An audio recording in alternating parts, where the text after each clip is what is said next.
చేసుకొని అగ్ని జ్వాలానిధుడా పరిశుద్ధ పాదములు కలిగిన పరలోకపు తండ్రి దేవ పరిశుద్ధ దేవ ఉన్నత స్థలంలో నివసించు దేవ చేసుకొని అమృతమైన తండ్రి ప్రేమమయుడుగా దేవా మహాదేవ మహాపరిశుద్ధులైనప్పటికీ ప్రభు మంచి వారైన మమ్మల్ని పాపులలో ప్రధాన పాపులమైన మమ్మల్ని ప్రేమించి వారి పర్యాటకం ద్వారా మమ్మల్ని రక్షించిన ఈ వైపు చూడటానికి కూడా ప్రభు మీ కుడి పాశము మీ రాజ్యంలో చేర్చుకుని చేరే అవకాశాన్ని మాకు ఇచ్చినందుకు మహాదేవ మీరు ఇచ్చిన బట్టి అవకాశాన్ని బట్టి సూచిస్తూ సంధించేది మమ్మల్ని ఆహ్వానిస్తున్నాం తండ్రి అయిన దేవా మీరు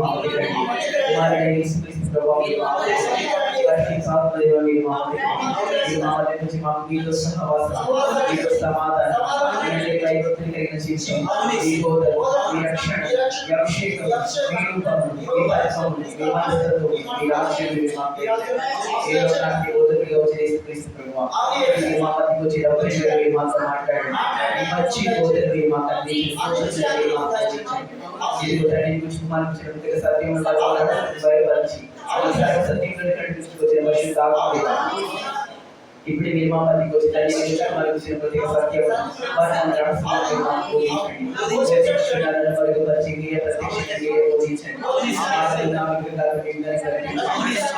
మీ మాటలు ఉద్దేశం మీ ప్రణాళిక ప్రతి మాట ప్రతి మాట నా మాట నింపండి ప్రత్యక్ష మాట్లాడండి తగిన బోధనని అందించండి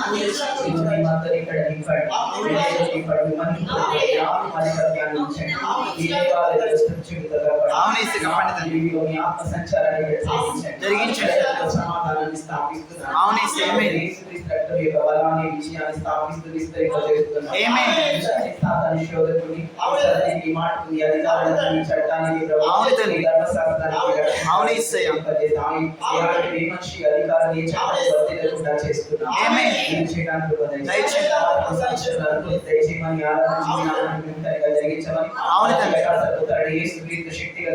శక్తితో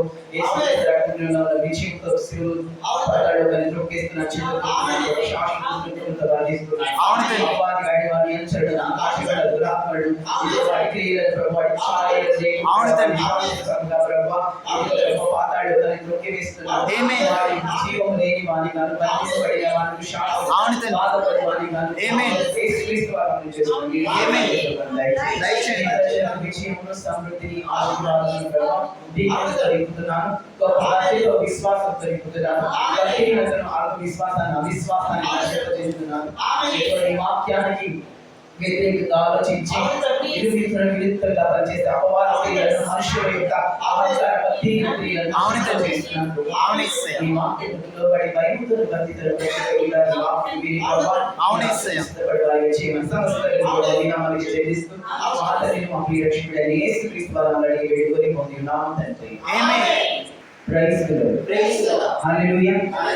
ఇక్కడ కూడి మీ అందరికి మన ప్రభువును ప్రియరక్షకుడైన యేసుక్రీస్తు ప్రభువు యొక్క రక్షణ ఇచ్చిన నామములో పునరుత్థానుడైన క్రీస్తు యేసు నామములో పాపములను నశింపజేసిన రక్షకుడైన యేసుక్రీస్తు వారి నామములో శుభములు వందనములు తెలియజేస్తున్నాను.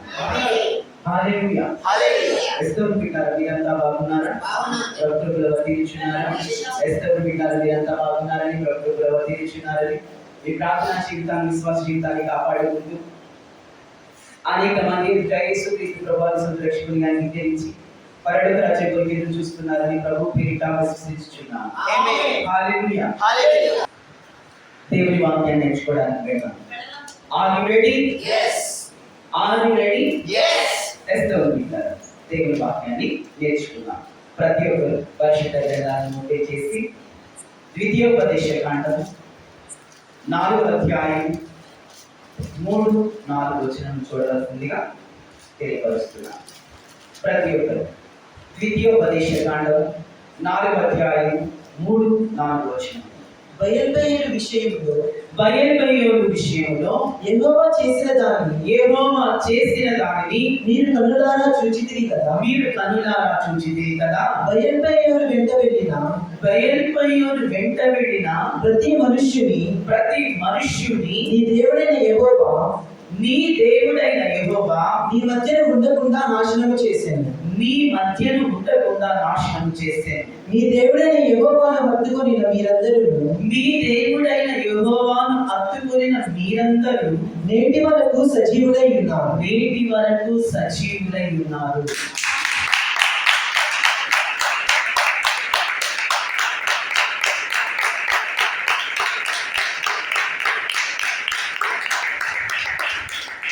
బయలుపోయే విషయంలో యెహోవా చేసిన దాన్ని మీరు కనులారా చూచితిరి కదా.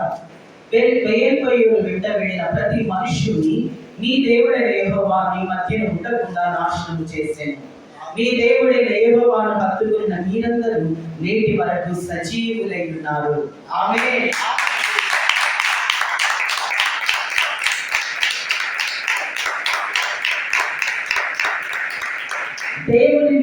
దేవుని హత్తుకున్న ప్రజలు సజీవులు, దేవుని విడిచిన వారు మృతులు. దేవుని హత్తుకున్న ప్రజలు సజీవులలో ఉంటారు, సజీవుల లెక్కలో ఉంటారు. దేవుని విడిచిన ప్రజలు సజీవుల లెక్కలో ఉంటారు. ఎస్తోని బిడ్డ, తీగకు ఉన్న కొమ్మ జీవం కలిగి ఉంటుంది. ద్రాక్షావళికి ఉన్న కొమ్మ జీవం కలిగి ఉంటుంది. ద్రాక్షావళి నుంచి వేరుపడిన కొమ్మ జీవాన్ని కోల్పోయి ఉంటుంది. మందలో ఉన్న గొర్రె క్షేమంగా ఉంటుంది, మందరి విడిచిన గొర్రె ప్రమాదంలో ఉంటుంది. రొట్టెల గృహంలో ఉన్న వాడికి ఆకలి ఉండదు, తప్పిక ఉండదు. రొట్టెల గృహం విడిచిన వాడికి ఆకలి తప్పులు ఇష్టం పెట్టారు ఎప్పుడు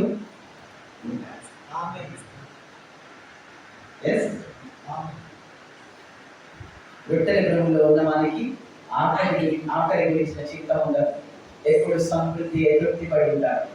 రొట్టెల గృహం విడిచిన వానికి ఎప్పుడు ఆకలి తప్పులే ఉంటాయి, వాడి ఆకలి ఎప్పటికీ లేదు.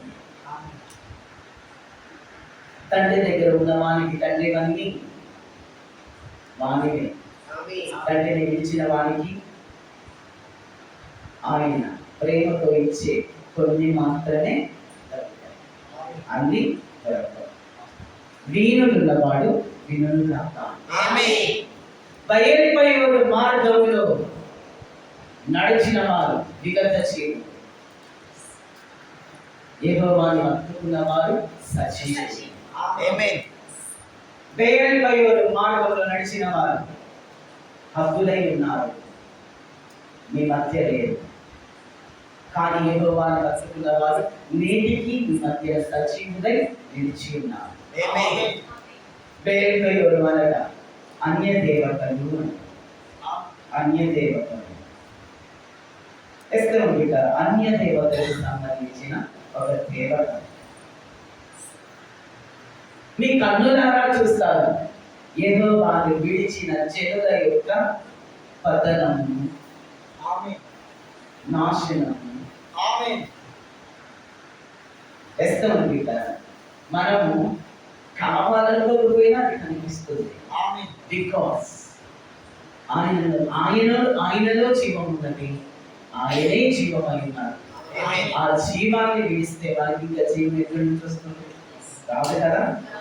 కాబట్టి ఆయనతో ఉన్నవాడు సజీవుడు, ఆయనతో లేనివాడు నిశ్చీవుడు. ఎన్నో చెప్పుకోవచ్చు, ఇలా మనం చెప్పుకుంటూ వెళ్తే ఆయన గురించి మనము ఎన్నింటినో మాట్లాడుకోవచ్చు. ఆయనలో ఉన్న మనము జీవులమై ఉండడానికి, మనం సజీవులమై ఉండడానికి, మనం సజీవుల లెక్కలో ఉండడానికి, ఆయనతో ఉంటే సజీవులమై ఎలా ఉంటాము, ఎందుకు ఉంటాము అనే విషయాన్ని గురించి మనం అనేక విషయాలు మనం ఎగ్జాంపుల్స్ గా చెప్పుకోవచ్చు. అయితే ఇప్పుడు చదువుతున్న వాక్యాన్ని మనం వివరణలోకి వెళ్తే, దేవుని ప్రజలైన ఇశ్రాయేలీయులు దేవుని శక్తిని, దేవుని ప్రభావమును, దేవుని యొక్క కార్యములను, దేవుని యొక్క ఆశీర్వాదమును, దేవుని యొక్క భోజనమును, దేవుని యొక్క కాపుదలను, దేవుని యొక్క విజయమును, దేవుని యొక్క మహా ప్రభావమును అనుభవించిన తరువాత కూడా వారిలో కొందరు దేవుని మీద తిరుగుబాటు చేసి ఎస్తోని వింటారా విగ్రహముల తట్టు తిరిగి విగ్రహారాధన చేసి శాపగ్రస్తమైన బయల్పయోరు మార్గంలో నడిచిన వారు గాను, నడిచి దేవుని బాధన పెట్టిన వారి గాను, నడిచి దేవుని హృదయాన్ని గాయపరిచిన వారి గాను, నడిచి దేవునికి దుఃఖాన్ని కలుగజేసిన వారి గాను, అలాగూ కలుగజేసి దేవుని శిక్షణ పొందుకొని దేవుని ప్రజల్లో ఉండకుండా కొట్టివేయబడిన వారి గాను, సజీవుల లెక్కలో తీసివేయబడిన జనాంగముగాను మారిపోయారు.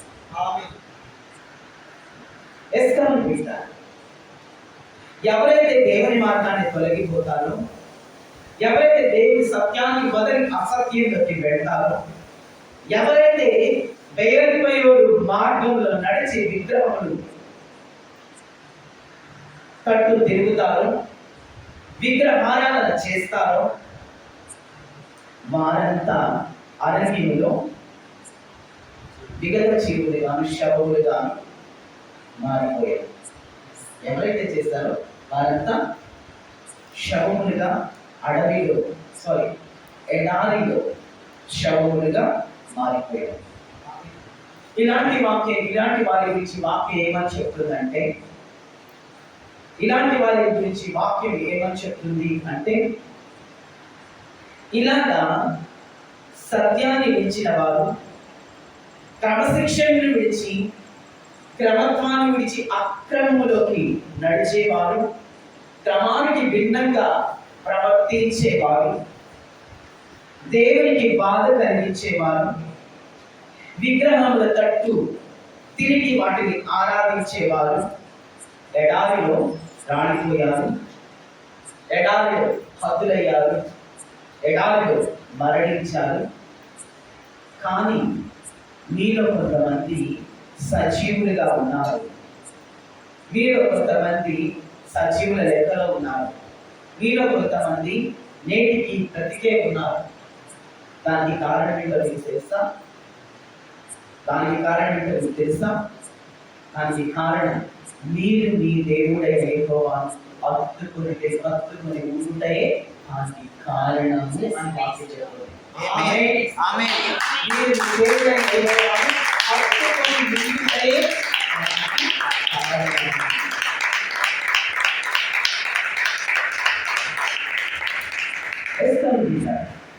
దేవుని హత్తుకొని ఉన్న చెరుడు సజీవుడు, దేవుని హత్తుకొని ఉన్న చెరుడు సమృద్ధిని అనుభవిస్తారు, దేవుని హత్తుకొని ఉన్న చెరుడు సంతోషాన్ని అనుభవిస్తారు, దేవుని హత్తుకుని ఉన్న చెడు సమాధానం నెమ్మది కలిగి ఉంటారు, దేవుని హత్తుకుని ఉన్న చెడు చేయుతో నిండి ఉంటారు, చేయును అనుభవిస్తూ ఉంటారు, దేవుని హత్తుకొని ఉన్న చెడు గొప్ప నెమ్మదిని పొందుకొని ఉంటారు. దేవుని హత్తుకుల చెడు దేవుని హత్తుకుల చెడు గొప్ప నెమ్మదిని కలిగి ఉంటారు. గొప్ప నెమ్మదిని అదే దేవుని వాక్యం తెలియపరుస్తుంది. మీరు దేవుని హత్తుకొని ఉన్నారు కాబట్టి మీరు బ్రతుకున్నారు. కారణం అదే, మరేదో కారణం కాదు. మీరు దేవుని విడిచిపెట్టక, దేవుని సన్నిధిని విడిచిపెట్టక, దేవుని మాటలు విడిచిపెట్టక, దేవుని ఆజ్ఞను విడిచిపెట్టక, దేవుని నియమ నిబంధనలను విడిచిపెట్టక, దేవుని సహవాసమును విడిచిపెట్టక మీరు దేవుని హత్తుకొని ఉన్నారు. కాబట్టి మీరు నేటికి సజీవులై ఉన్నారు. గుర్తుంచుకోండి, అరణ్య ప్రయాణం, ఎడారి ప్రయాణం బిడ్డ, అరణ్య మార్గం ఒక సుఖవంతమైన మార్గం కాదు. అన్ని సవాళ్లే.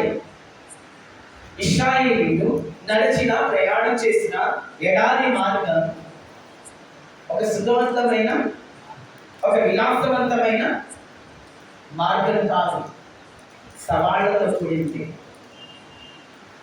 అరణ్య ప్రయాణం అనేది నాట్ ఏ కంఫర్టబుల్ జర్నీ. అది ఒక కంఫర్టబుల్ జర్నీ కాదు. అఫ్ కోర్స్ అది అద్భుతమైన జర్నీ, కానీ అది అద్భుతమైన జర్నీ, ప్రయాణమే. కానీ అది విలాసవంతమైన ప్రయాణం కాదు, సవాలుతో కూడిన ప్రయాణం. సవాలుతో కూడిన ప్రయాణం. అన్ని అద్భుతమైన ప్రయాణంలో, కానీ కంఫర్టబుల్ జర్నీ కాదు, విలాసవంతమైన ప్రయాణం కాదు. వింటున్నారా? వింటున్నాను. ఇశ్రాయేలు జనాంగము దేవుని హత్తుకొని బ్రతికి సజీవులై ఉన్న ఆ ప్రయాణము కంఫర్టబుల్ జర్నీ కాదు, విలాసవంతమైన ప్రయాణం కూడా కాదు. అది సవాలుతో కూడిన ప్రయాణం. అది అద్భుతమైన ప్రయాణమే, కానీ అది కంఫర్టబుల్ జర్నీ కాదు, విలాసవంతమైన జర్నీ కాదు. వారి డైలీ ప్రతిరోజు ఉదయాన్నే మన్నాలు సమకూర్చుకోవాలి, భోజనం కూడా దాన్ని వంట చేసుకోవాలి. పూరేడు ఎగిరితే పూరేడు పట్టుకోవాలి. చేదు జలం ఉంటే విషపు జలం ఉంటే తీగా మారేంత వరకు ఉండి మారిన తర్వాత తాగాలి. బండ నుంచి నీరు లేకపోతే బండ నుంచి నీరు త్రాగాలి. వేస్తామని పెట్టారు. స్తంభం, మేఘ స్తంభం, అగ్ని స్తంభం కదిలితే గుడారాలను తీసుకొని వెళ్ళాలి. మేఘం ఆగితే గుడారాలు వేసుకోవాలి. ఒక్కొక్క రోజు మేఘం 10 నిమిషాలే ఆగేదంట, వెంటనే తీసుకొని వెళ్ళాలి. గుడారం వేసుకున్నారు. అప్పుడే వేసుకొని 10 నిమిషాలు అయింది గుడారం, మేఘం ఆగింది, గుడారాలు వేసుకున్నారు. వేసుకున్న 10 నిమిషాలకే కూడా మేఘం కదిలింది, తీసుకొని వెళ్ళిపోవాలి. వెంటనే ప్రయాణం స్టార్ట్ చేయాలి. ఒక్కసారి సంవత్సరాల తరబడి మేఘం అలాగే ఉంటే కదిలేదే.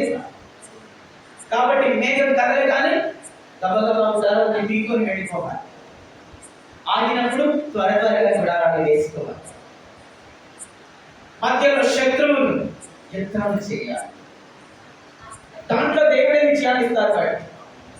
బట్ దాంట్లో దేవుడే విజయాలు ఇస్తారు అద్భుతంగా.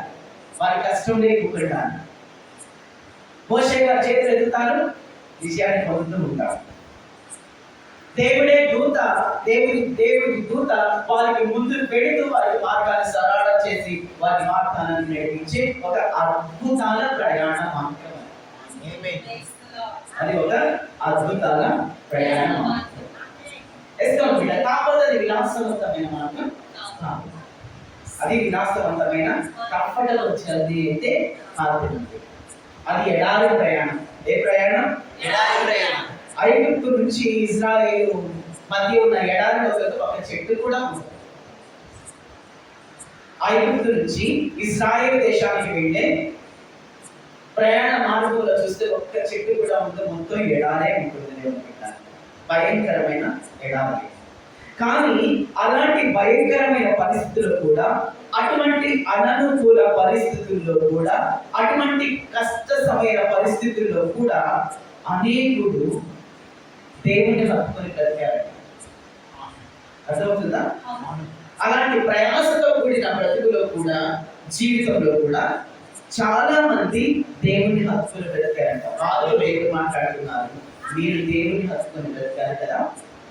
ఆత్మతో మోషే గారు చెప్తున్నారు, మీరు దేవుని హత్తుకొని బ్రతికారు కాబట్టి హత్తుకొని బ్రతికారు కదా. ఇలాంటి పరిస్థితుల్లో కూడా మీరు దేవుని హత్తుకొని బ్రతికారు కదా. దేవుడిని గట్టిగా కౌగిలించుకొని బ్రతికారు కదా. దేవుని విడువ ఆయన కౌగిల్లో, ఆయన ప్రేమ కౌగిల్లో ఆయన గట్టిగా హత్తుకొని బ్రతికారు కదా. అందుకే మీరు నేటికి సజీవులై ఉన్నారు అని అంటున్నారు.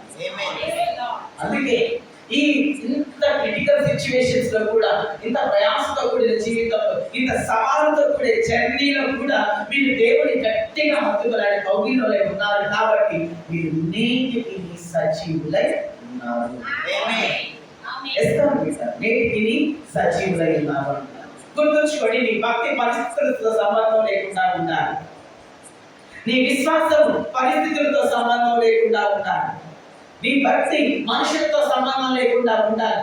నీ భక్తి మనుషులతో సంబంధం లేక విశ్వాసం మనుషులతో సంబంధం లేకుండా ఉండాలి. నీ భక్తి మనుషుల వ్యక్తిత్వంతో మనుషుల బిహేవియర్తో సంబంధం లేకుండా ఉండాలి. నీ విశ్వాసం మనుషుల యొక్క వ్యక్తిత్వంతో బిహేవియర్తో సంబంధం లేకుండా ఉండాలి. మనుషులు చూసి నీ భక్తి రాకూడదు, దేవుని చూసి ఆయన భక్తులు నీ భక్తి రావాలి. విశ్వాసం బయటకు రావాలి. నీ విశ్వాసం ఉండాలి.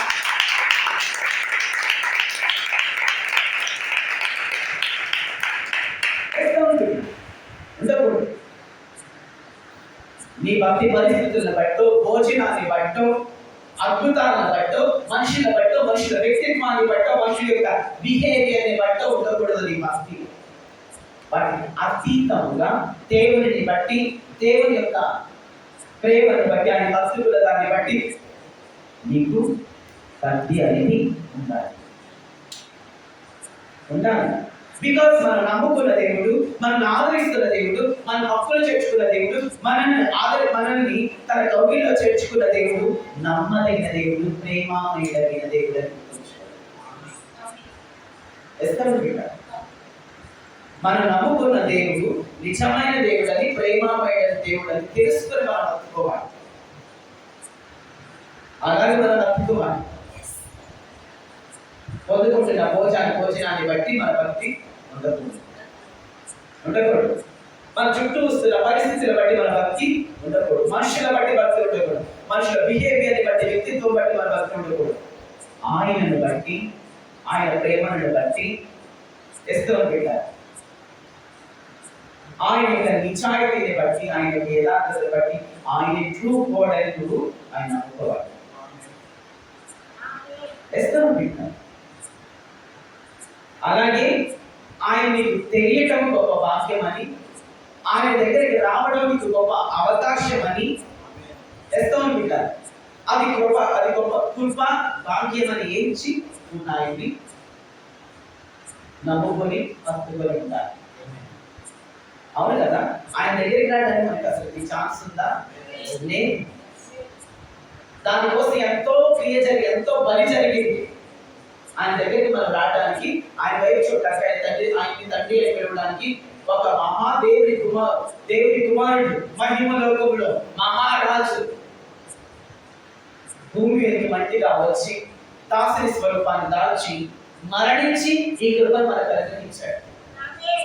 అలా జరిగిన తర్వాత కూడా ఏమైనా పరిశుద్ధంగా మనం బ్రతుకుతున్నట్టే మళ్ళీ పాపం ఇష్టం, మళ్ళీ అక్రమాలు, మళ్ళీ అన్యాయాలు, మళ్ళీ అబద్ధాలు, నీచ కార్యాలని చేస్తూ ఉండగా మరణమైన కరుణించి భూమి మీద మనడం, ఈ భూమి మీద మనడం ఆయన వాక్యం ద్వారా, ఆయన సేవకుల ద్వారా, ఆయన పరిశుద్ధుల ద్వారా, ఆయన బోధల ద్వారా మనల్ని రక్షించి ఆయన సన్నిధికి వచ్చే కృపను, ఆయన మాట వినే వాక్యాన్ని ఇస్తారు.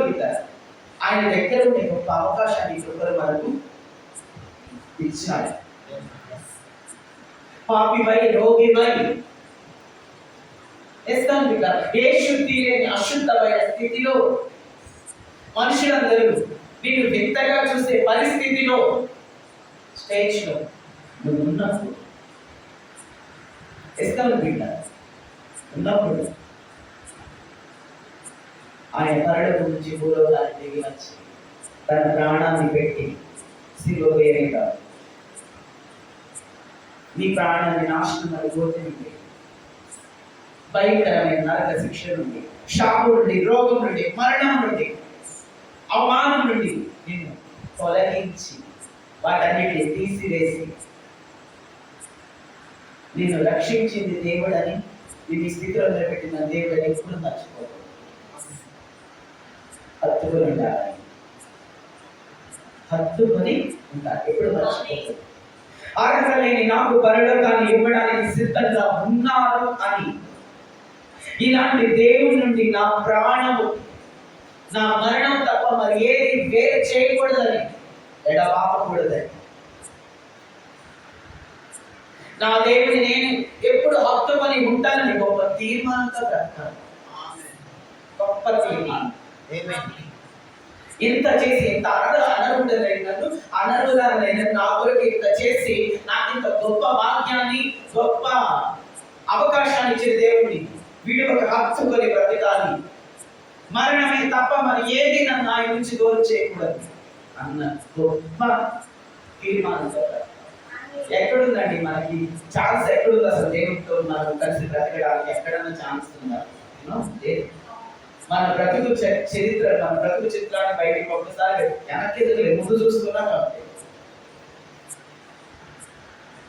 నగలు చూసుకుంటే మమ్మల్ని ఎంత ఎంత నీచ నికృష్టమైన బ్రతుకులు బ్రతకొచ్చు.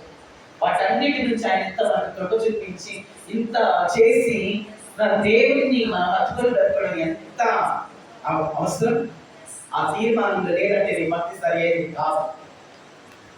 ఆకలి, దప్పిక నీ భక్తికి చెప్పేస్తున్నాయి అంటే, పరిస్థితులు నీ భక్తిని పాటు చేస్తున్నాయి అంటే, దేవుడి నుంచి దూరం చేస్తున్నాయి అంటే, దేవుడు విడిచిపెట్టేలా చేస్తున్నాయి అంటే, భోజనం దేవుడు విడిచిపెట్టేలా చేస్తుంది అంటే, మనుషుల యొక్క ప్రవర్తన నువ్వు దేవుడిని విడిచిపెట్టేలా చేస్తున్నాయంటే చేయండి సరైన భక్తే కాదు. ఆయన భోజనం చేసిన త్యాగం చూపించిన కృప, ఆయన చేసిన బలియాలను గుర్తు చేసుకుని ఆయన హత్తుకొని ఉండాలి. మరణం తెలిసి మనం ఏది నన్ను వేరు చేయకూడదు ఒక తీర్మానంతో నువ్వు బ్రతకడమే నిజమైన భక్తి. అప్పుడు నువ్వు సజీవుల దగ్గర ఉంటావు.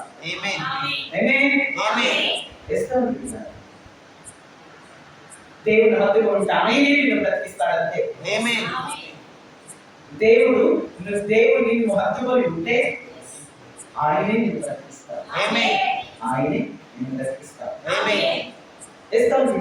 ఇశ్రాయేలు ఎడారిలో ఇశ్రాయేలు అనేక మంది హత్తుకోవడానికి కారణం ఏంటంటే ఆయనను హత్తుకోలేదు. ఎర్ర సముద్రాన్ని చించిన ఆయన హత్తుకోలేదు. ఐగుప్తులో 10 తెగుళ్లతో ఐగుప్తులను శిక్షించి ఐగుప్తులను పెట్టగొప్పగా మార్చి శవాల దిబ్బగా మార్చిన దేవుని హత్తుకోలేదు. వారి కొరకు శవాల దిబ్బగా మార్చిన ఐగుప్తులు ఇశ్రాయేలు జనాంగం కొరకు శవాల దిబ్బగా చేసిన దేవుని వారు హత్తుకోలేదు.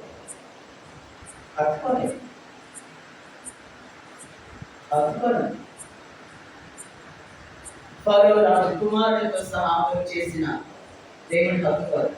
పెట్టబడుతున్న ఫరో సైన్యాన్ని సముద్రంలో ముంచివేసి వీరిని మాత్రం ఆరిని నేల మీద నడిపించిన యెహోవా దేవుని హత్తుకోలేదు. అందుకే వీరు శవాలుగా మారారు. హత్తుకొని వారు శవాలుగా మారితే ఇంత మహాక్రియలు జరిగించిన తర్వాత ఎడారి ప్రయాణంలో కొంచెం కష్టం వస్తే మీరు దేవుని విడిచి అన్య దేవతల వైపు తిరిగారు.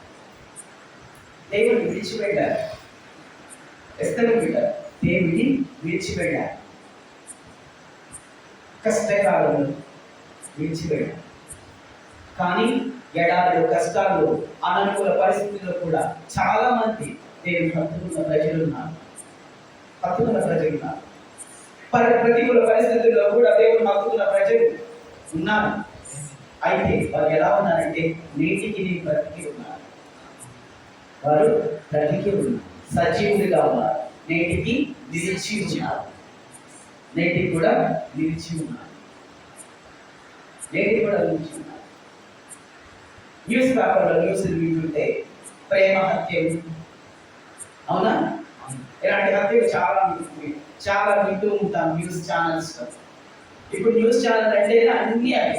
అందరూ అక్కడ చచ్చిపోయారు, ఇక్కడ చచ్చిపోయారు, ఇక్కడ చంపేస్తారు, అక్కడ చంపేస్తారు, ఇక్కడ యాక్సిడెంట్, అక్కడ యాక్సిడెంట్, ఇక్కడ పంపేది, అక్కడ పంపేది, ఇంతమంది చనిపోయారు, ఇక్కడ సిలిండర్ పేలిపోయి ఇంతమంది చనిపోయారు, ఈ బోరి బావులో పడి ఇంతమంది చనిపోయారు, ఈ బాబు చనిపోయాడు. అన్ని మృతమైన వార్తలు, చావు, అన్ని డెత్ న్యూస్. అవునా? 4 దిక్కుల నుంచి న్యూస్ అంటే ఏంటి? నార్త్, ఈస్ట్, వెస్ట్, సౌత్ అంటే 4 దిక్కులు అన్నమాట. తూర్పు, ఉత్తర, పడమర, దక్షిణాల నుంచి మొత్తం మరణ వార్తలు న్యూస్ పేపర్లో ఉంటాయి. న్యూస్ అంటే అది నేను. ఓకే, దాంట్లో అన్ని చాలా వార్తలు. ప్రేమ హత్య, ఆస్తి హత్య, అవునా? ఇలాంటి హత్యలు, పరువు హత్యలు, ఇలాంటి హత్యలన్నీ ఉంటాయి. అందులో ప్రేమ హత్యను ఒకసారి తీసుకోండి. ఎంతో ప్రేమించి పెంచి విద్యను, భోజనాన్ని, క్రమశిక్షణను, మంచి బోధను, మంచి పద్ధతిని, భక్తి జీవితాన్ని, విశ్వాస జీవితాన్ని, సమస్తాన్ని నేర్పితే సమస్తాన్ని నేర్పితే అదంతటిని వారిని హత్తుకొని ఉండడాన్ని వారు చూపించిన మార్గాన్ని విడిచిపెట్టి, తల్లిదండ్రులు చూపించిన మార్గాన్ని విడిచిపెట్టి, ఎవడో దరిద్రుడు, ఎవడో దారి తిరిగేవాడు, నువ్వు కూడా అదేంటే అటు చూస్తావు, తిరిగేవాడు, ఒక దేవుని భయము లేనివాడు, దేవుని బోధ లేనివాడు, లోకంలో తిరిగేవాడు తటు తిరిగి మంచి సహవాసపు తల్లిదండ్రుల సంరక్షణను, తల్లిదండ్రుల యొక్క ప్రేమను, సంరక్షణ పోషణ వదిలిపెట్టి వెళితే నీకు వచ్చేది మరణం కాక జీవమా?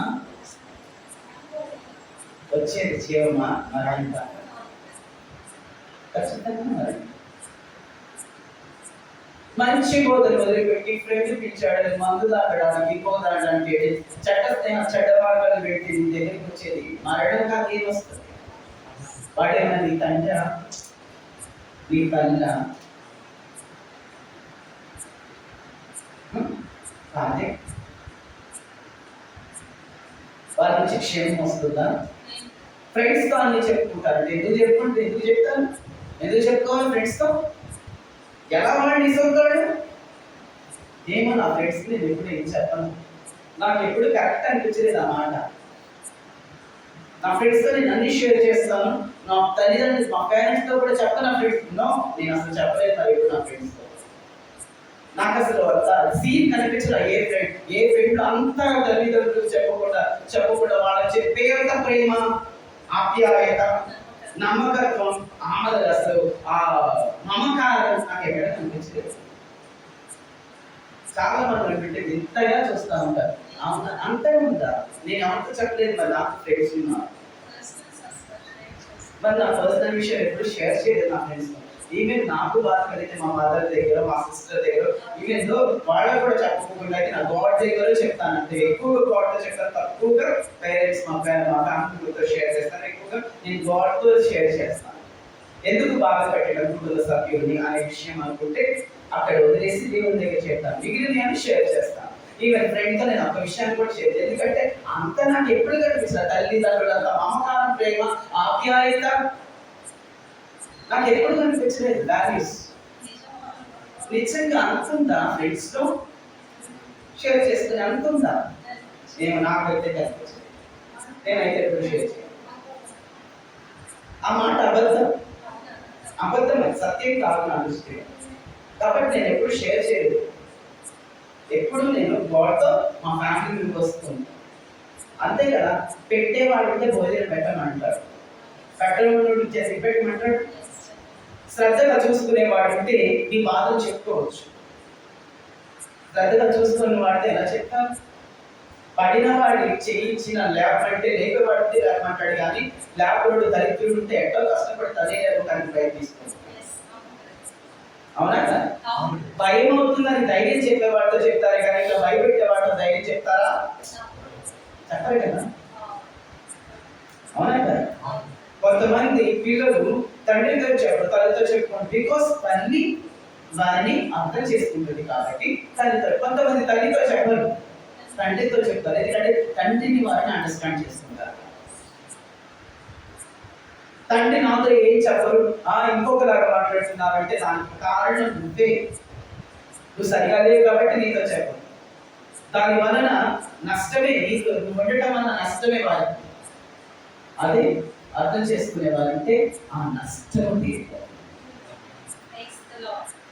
ఆ నష్టం తీర్చేవారు అంటే వారితో చెప్పుకున్నప్పుడు ఆ నష్టం తీరిపోతుంది, ఆ కష్టం తీరిపోతుంది. అర్థమవుతుందా? ఇక్కడ ఇశ్రాయేలు జన కష్టాల్లో తీర్చిన వారి కష్టాలు అసలు వారి కష్టాలను 530 పైగా సంవత్సరాలు, 530 సంవత్సరాలు పైగా సంవత్సరాలు, దాదాపు 430 సంవత్సరాలు, 450 సంవత్సరాలు దాదాపుగా ఐగుప్తు చెరలో కఠిన బానిసత్వాన్ని అనుభవించిన వారి కష్టాలు తీర్చినారు. రెండవ తండ్రి ఎర్ర సముద్రం వస్తే చేదు నీళ్ళు వస్తే, ఆహారం లేకపోతే ఇంకెన్ని చెప్పుకోవాలి కదా కదా. ఏ కష్టం వచ్చినా అద్భుతం చేసి అద్భుతాల మార్గంగా చేసిన ఆయనే కదా, అద్భుతాల మార్గంగా చేసిన ఆయనే కదా. మరి మోషే గారు ఆజ్ఞను తీసుకొస్తే వచ్చేసరికి బొమ్మ చేసుకోవాల్సిన అవసరం నీకు వచ్చింది. ఆ బంగారు ఈ పెట్టి ముట్టుకోవద్దంటే దాన్ని పట్టుకోవాల్సిన అవసరం నీకే వచ్చింది, దాచుకోవాల్సిన అవసరం నీకే వచ్చింది. అదే స్త్రీలతో అదే పురుషులతో నీకు సంబంధం వద్దండి నీకే వచ్చింది. వాటితో పెట్టుకొని నీ ఇంట్లో లేరా, నీ యొక్క జాతిలో లేరా, పొలం లేరా?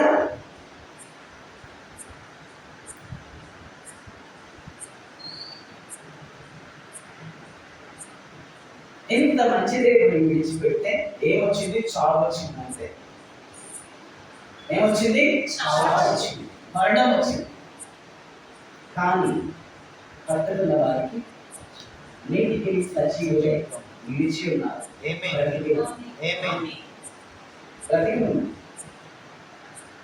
చాలా మంది కష్టం వస్తే దేవుడిని విడిచిపెడతా ఉంటారు. ఆ చండాలమైన విషయం చెప్పడానికి కూడా నాకు చాలా అసహ్యంగా ఉంటుంది. పెదవుల మీద పలకడానికి కూడా కష్టం వస్తే దేవుడిని విడిచిపెడతారనే విషయాన్ని. ఏంటి కష్టం ఏంటో? అంతకు ముందు భయంకరమైన మీ పరిస్థితి, చావు పరిస్థితి కంటే కష్టమా ఏంటి? చాలా మంది ఉండలేరంట. దేవుడు ఆ కష్టకాలం దేవుడిని హత్తుకొని ఉండలేరంట, విడిచిపెట్టారు, దేవుడికి దూరంగా ఉంటారంట. అవునా? ఎవడాడికి కూడా నీకు ఇచ్చేది? అంత దమ్మున్నవాడు ఎవడు? ఎవరైనా ఇస్తారా? అంత దమ్మున్నవాడికి ఎవరైనా ఉన్నారా? కాకుండా ఆయనకే ఉంది కూడా. ఏది లేదని నువ్వు బాధపడుతున్నావు, ఏది ఇవ్వలేదని బాధపడుతూ దేవుడికి నువ్వు దూరంగా ఉన్నావు, దూరం అయ్యాము. దాన్ని ఇచ్చేదో మీకు ఎవరైనా ఉంది? ఎవరికైనా ఉందా? ముల్లో కాలంలో ఎవరికైనా ఉందా?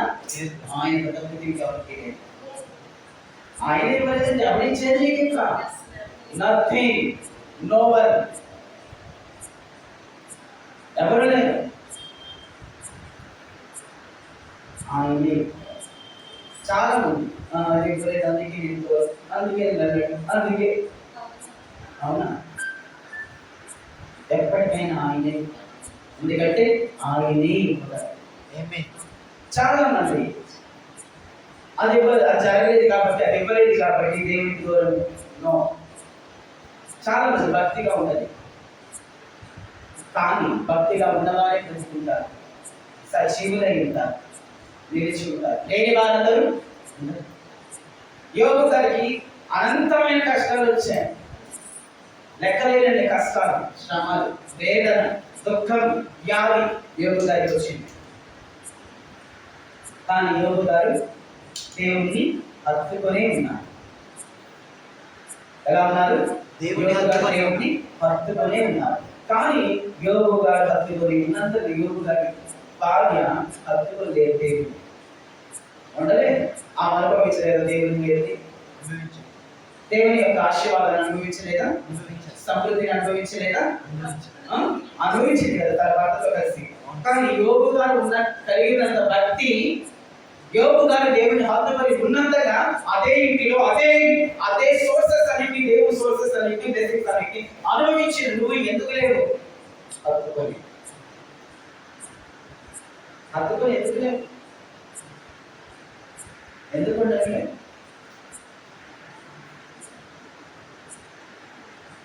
ఎందుకు ఉండట్లేదు? ఆసాపు గారి కీర్తన మనందరికీ తెలుసు. కీర్తనలు, ఆసాపు గారి కీర్తన కూడా మహాభక్తుడు, గొప్ప భక్తుడు. ఈ భక్తుడు ఒకసారిగా అంటారు, భక్తిహీనులను కలిగే సుఖాలను, లాభాలను, సౌఖ్యాలను చూచి ఏమంటారంటే వ్యసనపడి అడిగితే వాళ్ళందరూ సుఖంగా వాళ్ళ సౌభాగ్యంగా సంతోషంగా బాగా బ్రతికిస్తున్నారు. వారి భక్తిహీనులు, వాళ్ళ మంచి ఏం లేదు, కానీ చాలా సుఖ సౌఖ్యాలతో ఆటంకంగా మంచిగా బ్రతికిస్తున్నారు. అయితే ఇకను నేను భక్తిపరుడుగా నిర్దోషిగా బ్రతికి ప్రయోజనం ఏంటి? బ్రతకడం వ్యర్థమే కదా. అలా బ్రతకడం వ్యర్థమే కదా.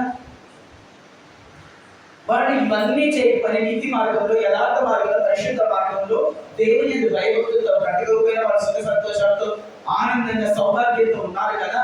అలాంటప్పుడు నేను బ్రతికి లాభం ఏంటి? వాడికి నాకు తేడా లేకుండా ఉంది కదా అని వ్యసనపడి బిడ్డ నిరాశకు గురై బైబిల్లో కనిపిస్తారు. వ్యసన పడద్దని దేవుడు ఎన్నోసార్లు చెప్పాడు. వ్యసన పడద్దు. భక్తిహీనులకు కలుగు దాన్ని చూసి మీరు వ్యసన పడద్దు. వ్యసన పడద్దు. అది నీతి మీద ఉడగలాంటిది అంతే. భక్తిహీనుల కలిగి సమృద్ధి ఏమి లేదు. ఎప్పుడు వ్యసన పడకూడదు. గొప్ప అనుకుంటారేమో కానీ నేను ఎప్పుడు అసలు ఎంత మాత్రము దాన్ని బట్టి వారికి కలిగే దాన్ని బట్టి నేను ఎంత మాత్రము దేవుడి నాకెందుకు చేయలేదని ఎప్పుడు అడగలేదు. చాలా అసహించుకుంటాను. ఆలోచన విధానాన్ని చాలా అసహించుకుంటాను నేను. సంతృష్టి సహితమైన దైవభక్తి గొప్ప. వాడు చేస్తే నువ్వు చేస్తావా?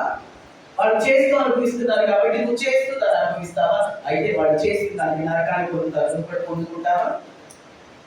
చేసిన దానికి వారి మీద కట్టికి వస్తుంది, నీ మీద కూడా దిగి రావాలా? క్రియ ఫలాన్ని పొందుకుంటావా? బిడ్డ జాగ్రత్త, జాగ్రత్త. దేవుని సోర్సెస్ ని ఎలాగ అనుభవించాము, దేవుడిచ్చే వనరులన్నింటినీ, అద్భుతాలంటే ఆశ్చర్యకాన్ని, మేలులన్నింటినీ ఎలాగ అనుభవించాము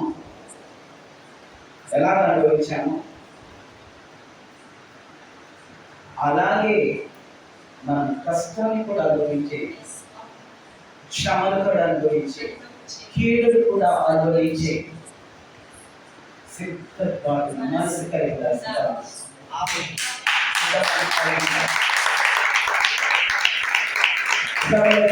కీడులో కూడా ఆయన భక్తులు ఉంటే మనసు కలిగి మనసు భక్తి విశ్వాసాన్ని మనం కలిగి ఉండాలి.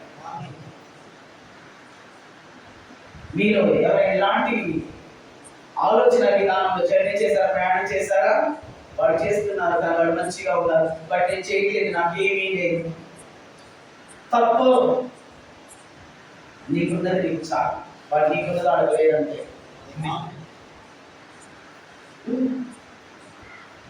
యోబు గారు అనుభవించినప్పుడు, యోబు గారితో కలిసి అనుభవించినప్పుడు యోబు గారి తత్వం నీకెందుకు లేదు? లేనందుకు నువ్వు శిక్షించబడతావు అనుకోవచ్చు.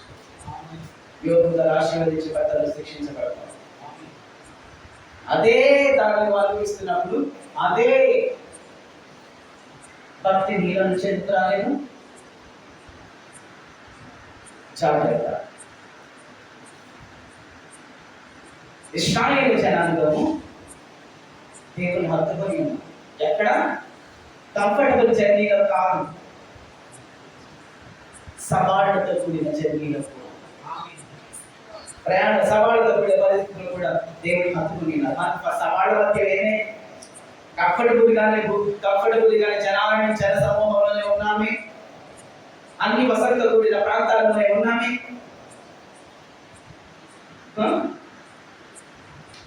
ఎందుకు దేవునికి ఎడమవుతున్నా? ఎందుకు దేవుని హత్తుకోవట్లేదు? ఎందుకు దేవుని హత్తుకొనట్లేదు? దేవునికి ఎందుకు ఎడమవుతున్నా? హత్తుకోవాలని పరుగు ఆయన దగ్గరికి ఎందుకు రావట్లేదు?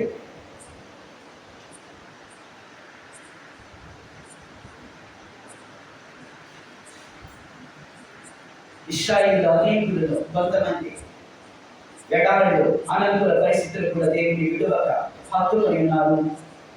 వారు దేవుని యొక్క జీవాన్ని పొందుతున్నారు. ఆమేన్. దేవునికి మహిమ కలుగుతుందాక. దేవుని వల్ల మేలే పొందాలా? ఇది భక్తుని యొక్క ఆలోచన, సరైన భక్తుని ఆలోచన. దేవుని వల్ల ఎప్పుడు మేలే పొందాలా? కీడును అనుభవించకూడదా? ఎప్పుడు మేలే పొందాలా? కీడు, వేదన, శ్రమ, కష్టం పొందకూడదా?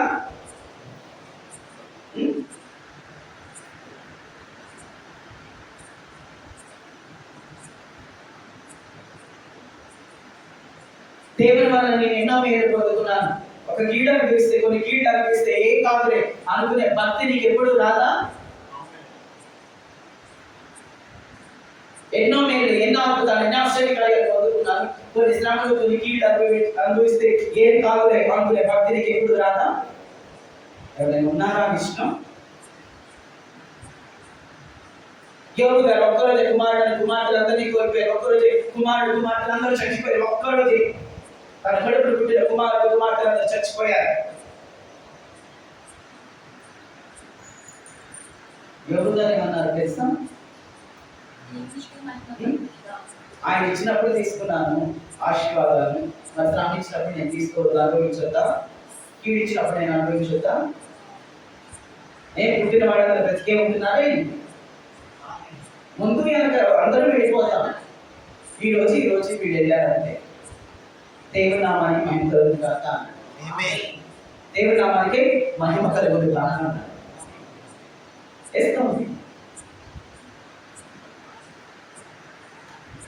కారణం ఏంటో తెలుసా? దేవుణ్ణి హత్తుకొని ఉన్న బిగి కౌగి నుంచి కొంత ఎడబాటు కూడా యోగు గారు ఇష్టపడట్లేదు. ఆ ప్రేమ కౌగి, దేవుని ప్రేమ కౌగి నుంచి కొద్దిగా ఎడబాటును కూడా యోగు గారు ఇష్టపడట్లేదు. అందుకే ఇదే అనుభవించాలా ఏంటి? వేరే అనుభవించాలి, ఈడ అనుభవించకూడదా? అందరూ సజీవులుగా ఉండాలండి, చచ్చిపోకూడదా? ఆమె చచ్చిపోయిన పర్వాలేదు, కానీ నేను ఈ బిగి కౌగిల్లోనే నేను వదిలి ఉండలేను అని ఆ కౌగిల్లో దేవుని హత్తుకునే ఉన్నారు. కానీ యోగు గారు ఆ ప్రేమ కౌగిలి నుంచి బయటకు రావడానికి ఎంత మాత్రము ఇష్టపడండి. ఇష్టపడండి.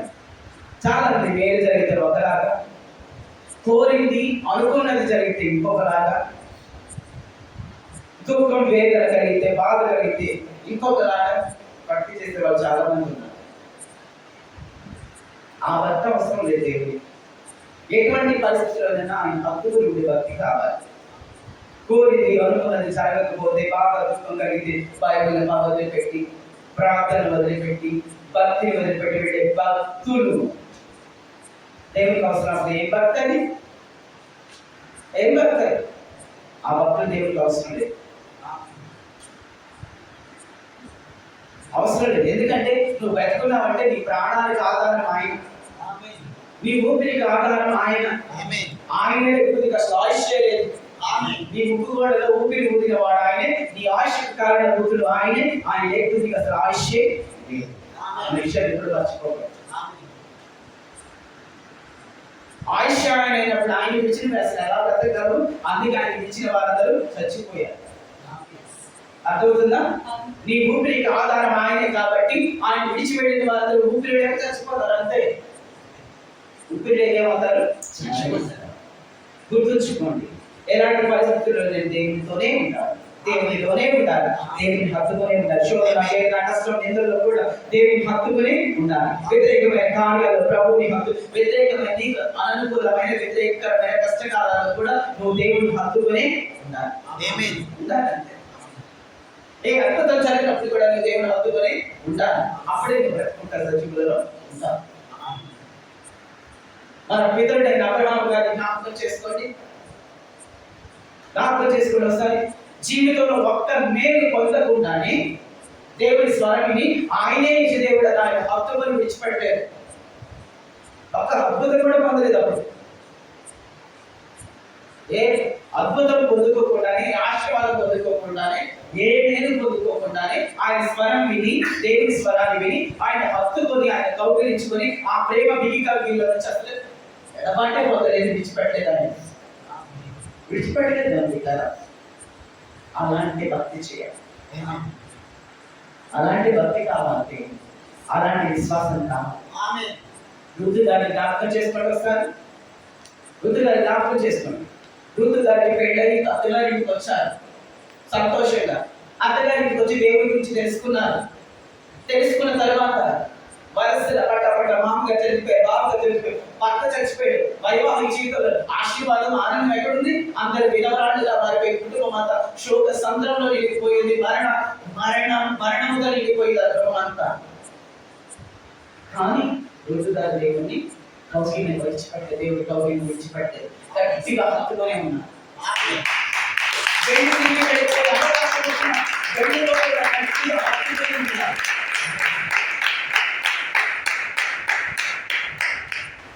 కావాల్సింది ఇలాంటి భక్తి.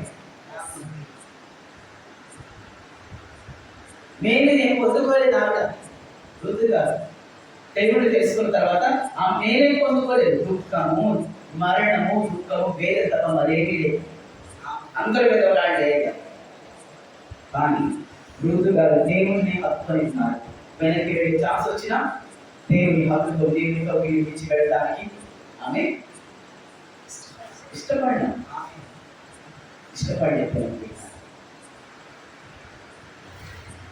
ప్రతి పరిస్థితిలో దేవుని హత్తుకొని ఉంటారు. అది ఏ పరిస్థితి అయినా అప్పుడు నీలో చేయడం ఉంటుంది. ఏ పరిస్థితుల్లోనైనా నువ్వు దేవుని హత్తుకొని ఉంటారు. అనుకూలమైన పరిస్థితులైనా అనుకూలమైన వ్యతిరేకమైన పరిస్థితులైనా సరే దేవుడిని హత్తుకొని ఉంటారు. ప్రభువునందు నీవు, ప్రభువునందు నీ కుటుంబం, ప్రభువునందు నీ విశ్వాసం, ప్రభువునందు నీ భక్తి ఎస్తూ ఉంటారు.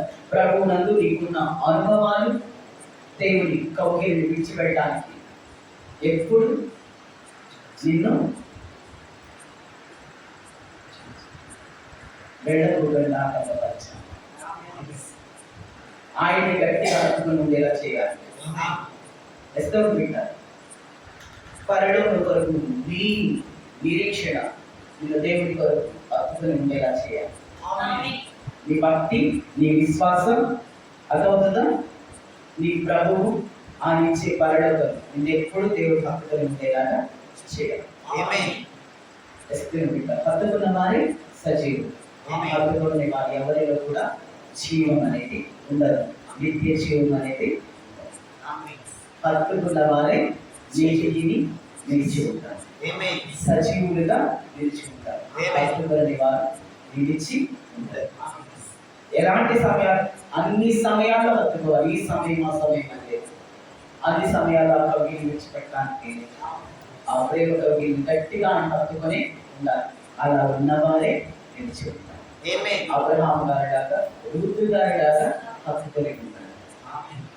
హత్తుకొని ఉండాలి. మన ప్రియ పరలోక తండ్రి కుమారుడైన యేసుక్రీస్తు ప్రభు ఏది ఏది నామా సబక్త, నా దేవా నా దేవా నా చేయి ఏరగించింది. తండ్రితో ఉన్న ఆ ఎడబాటును సహించకుండా మనం భరించలేకుండా ఉండాలి. కొద్దిగా ఎడబాటు వస్తే ఆయన చిత్తాలు జరిగించేటప్పుడు ఆయన మన శ్రమ పొంద నిమిత్తం కొద్దిగా ఆయన మన చేయి ఇస్తే మనం గట్టిగా ఏసైలా కలిసి తండ్రి తండ్రి నా చేయి ఏరవిచ్చి మరణాలను పట్టుకో అని మనం బిగ్గరగా కేకలు వేసి ప్రార్థన చేసి మరణాన్ని ఈ కవిలోకే వెళ్ళాలి. యేసుక్రీస్తు ప్రభువారు ఆయన గుడి భాషలో మనం చేరాలి. ఆయన గుండె దగ్గర మనం చేరుతాయి తలపెట్టు ఉండాలి. ఇప్పుడు కూడా ఆయన గుండె చెప్పుడు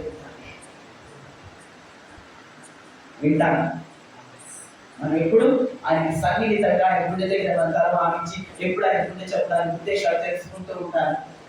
కొద్ది ఎడబాటు వచ్చి మనం కొంచెం ల్యాగ్గా కొంచెం కొరతగా ఫీలింగ్ వస్తున్నట్టే సరే మోకరించి తండ్రి నన్ను ఎందుకు విడిచిపెట్టారు ఆయన నా దగ్గరికి రెండయ్యా అని మనం మోల చేసి ప్రార్థన చేయాలి. కన్నీరు కాచి ఏసయ్య అరిచి ఏలి ఏలి నామా సబక్త అని బిగ్గరగా కేక వేసి దేవునికి విజ్ఞాపన చేసినట్టు మనకు కూడా కొద్దిగా ఆత్మ ఎడబాటు వచ్చిందని మనకు అనిపిస్తున్నప్పుడే, ఆత్మని కొంచెం దూరంగా అనిపించినప్పుడే, ఆత్మ అభిషేకం తగ్గింది అనిపించినప్పుడే, మన భక్తి తగ్గింది అనిపించి, మన విశ్వాసం తగ్గుతుంది అనిపించి మోకరించి రోదన చేస్తూ కన్నీరు తాగుతూ గుండెలు పట్టుకుంటూ బిగ్గరగా తండ్రి తండ్రి నన్ను ఎందుకు పిలిచి నా దగ్గరికి రాయ్యా, జ్ఞాపకం నింపయ్యా, మీరు నా దగ్గరికి రండి, మీరు నా దగ్గర లేక నాతో లేకపోతే నా జీవితం వ్యర్థం ప్రభా, రండి ప్రభా అని ఆహ్వానించారు.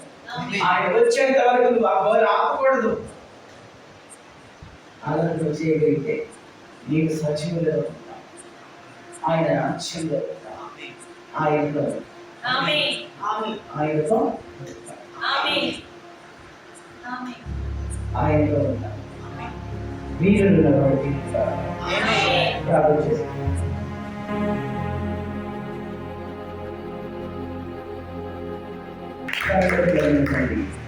జీవాలు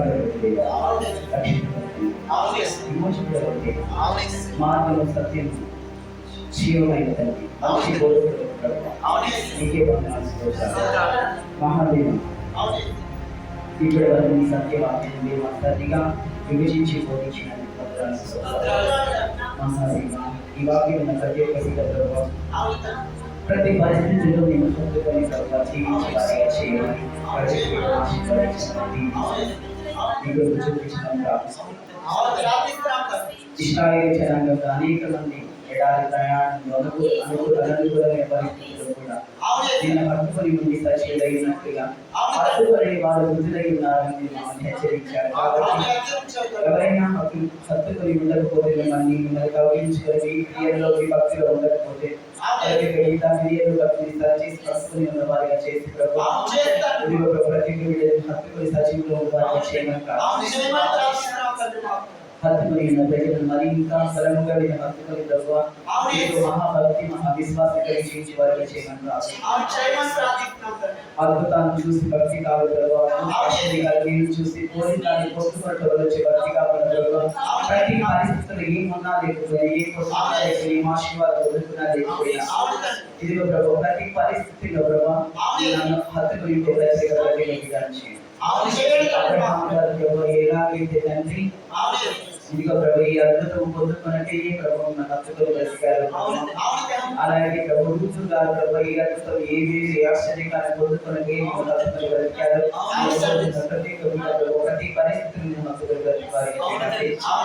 దయచేయండి. ప్రతి ఒక్క బిడ్డని మీరు జ్ఞాపకం చేసుకుని ఆశీర్వదించండి. ప్రతి ఒక్క బిడ్డని బలపరచండి.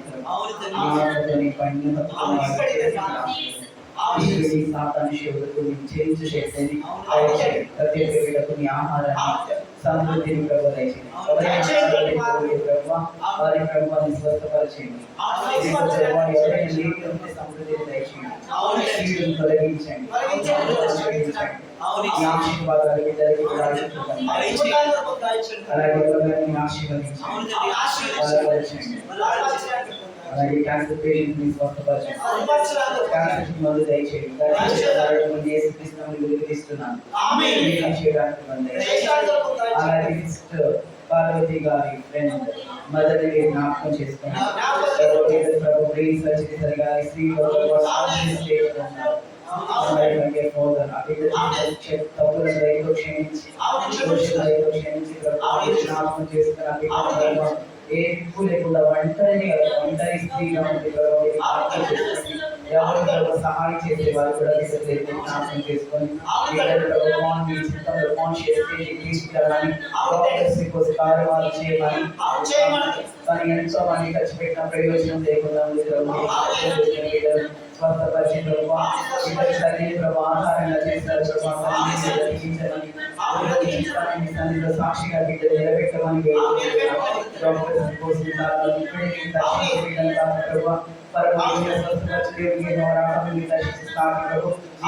ఈ మాటలు ఈ వస్త్రంలో మీ దుమ్ములో ఉమ్ములో ఆ తల్లి గారికి ఇవ్వడానికి మహాదేవ తల్లి గారి జ్ఞాపకం చేసుకుని ఆశీర్వాదాలు దీవించమని స్వచ్ఛించమని మీ ఆశీర్వాదాలు దయచేయమని సహాయాన్ని అక్కడ ఉంచమని స్వస్థపరచమని ప్రార్థిస్తున్నాను. మహాదేవ ప్రార్థనలు స్వస్థపరచండి. అలాగే ప్రభు ఇక్కడ ఎవరైనా జ్ఞాపకం చేసుకుంటే వారికి ప్రార్థన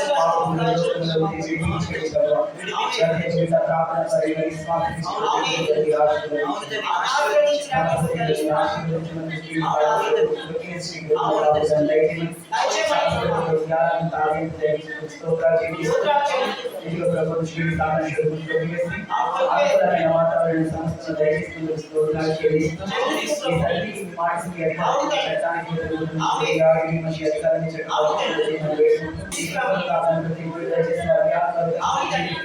సాక్షిగా నిలబెట్టమని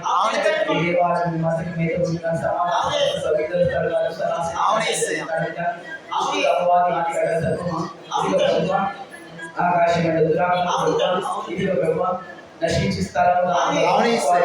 నశింపచేసే స్థలం ఆమేన్. చేస్తున్నాను ఆమేన్. బిడ్డలకు రహస్య స్వరపు బిడ్డలకు స్త్రీలు వంశురాలు అమ్మానికి చేసిన స్థలంగా స్మార్ట్ స్థలంగా చేసిన మీరు